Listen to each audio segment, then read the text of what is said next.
আজকে আপনাদের সাথে শেয়ার করব বাচ্চাদের জন্য দারুণ লোভনীয় ব্রেকফাস্ট টিফিন রেসিপি, যা পেলে ওরা আনন্দের সাথে চটপট খেয়ে নেবে।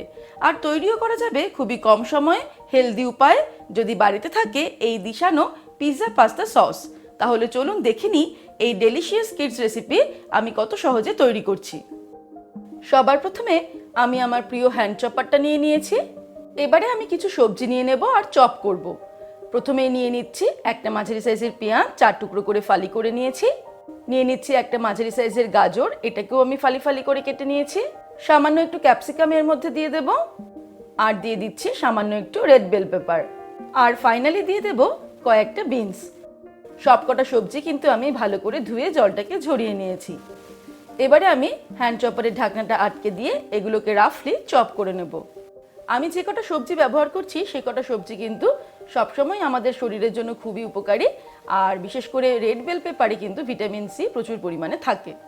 সবজিগুলোকে হ্যান্ড চপারটা দিয়ে খুব সহজেই আমি রাফলি চপ করে নিলাম। এবার আমি চলে যাব পরের স্টেপে।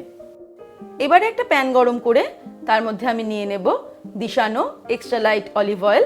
আমি এখানে 2 টিস্পুন মতো অয়েল নিয়ে নেব। আমরা সবাই জানি অলিভ অয়েল আমাদের শরীরের জন্য খুবই উপকারী, তবে আপনারা চাইলে রিফাইন্ড অয়েলও ইউজ করতে পারেন। তেলটা গরম হয়ে গেলে এর মধ্যে চপ করে রাখা ভেজিটেবলসগুলো অ্যাড করে দেব।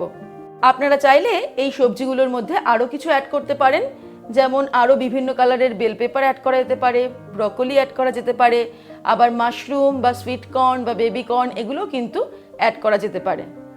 এবারে ফ্লেমটাকে মিডিয়াম টু হাইতে রেখে আমি এই ভেজিটেবলসগুলোকে ফ্রাই করব 2-3 মিনিটের জন্য।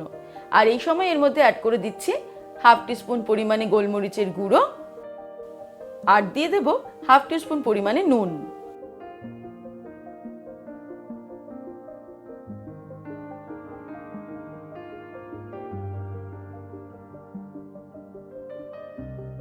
তিন মিনিট আমি ভেজিটেবলসগুলোকে মিডিয়াম টু হাই ফ্লেমে ফ্রাই করে নিলাম। এবার ওভেনটাকে অফ করে দিয়ে আমি ভেজিটেবলসগুলো অন্য একটা বোলের মধ্যে নিয়ে নেব।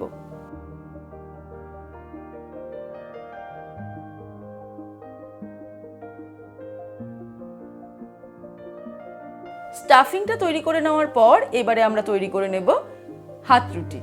এবারে আমি একটা হাত রুটি নিয়ে নিয়েছি, আর সঙ্গে নিয়ে নেব দিশানোর পাস্তা অ্যান্ড পিৎজা সস। যে সসটা বাড়িতে থাকলে এই রকম ধরনের বিভিন্ন রেসিপি আমরা খুব চটজলদি তৈরি করে নিতে পারবো।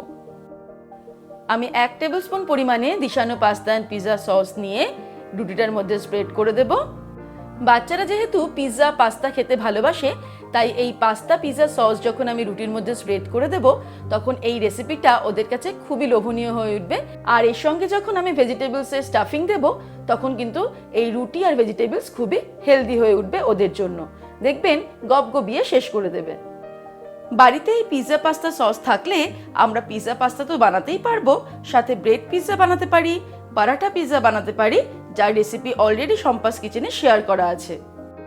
ভালো করে পিৎজা পাস্তা সসটাকে আমি স্প্রেড করে দিলাম। এবারেও এর উপর দিয়ে দেব তৈরি করে রাখা ভেজিটেবলসের পুর।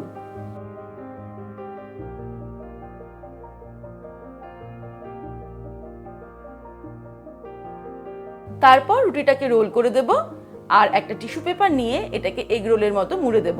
তাহলে এটা দেখতেও অ্যাট্রাকটিভ হবে আর ওদের খেতেও সুবিধা হবে। ব্যাস, চোখের নিমেষে তৈরি হয়ে গেল বাচ্চাদের মন ভরানো দারুণ টেস্টি ইজি ব্রেকফাস্ট বা টিফিন রেসিপি। এমন লোভনীয় কিডস রেসিপি বাচ্চাদের একবার সার্ভ করলেই দেখবেন বারবার আবদার আসবে। প্রতিদিনের মতন আজকের রেসিপিটাও ইজি লাগলে রেসিপিটা লাইক ও বন্ধুদের সাথে শেয়ার করতে ভুলবেন না। আর এমনই দারুণ দারুণ আমার সমস্ত নতুন রেসিপির আপডেট পেতে আজই শম্পাস কিচেন সাবস্ক্রাইব করে নিন, আর অবশ্যই বেল আইকনটা ক্লিক করতে ভুলবেন না। ভালো থাকবেন, সুস্থ থাকবেন। আমি আবার হাজির হব নতুন নতুন রেসিপির সঙ্গে। নমস্কার।